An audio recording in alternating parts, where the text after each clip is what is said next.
Tugenda maliza ne Paul Saka bazzeemu Mesach Semakula papa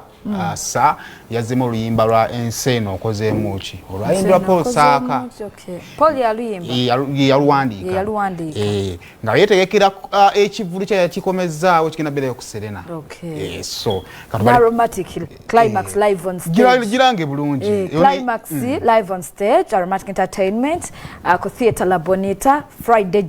Saturday Sunday 17:19 emitwalo giri 3 n'emitwalo 5 VIP bonna bakuzanyi ba climax mwebali mujje munyumire mujje muyige byebyo bitumaliriza sibe bulungi principal yajja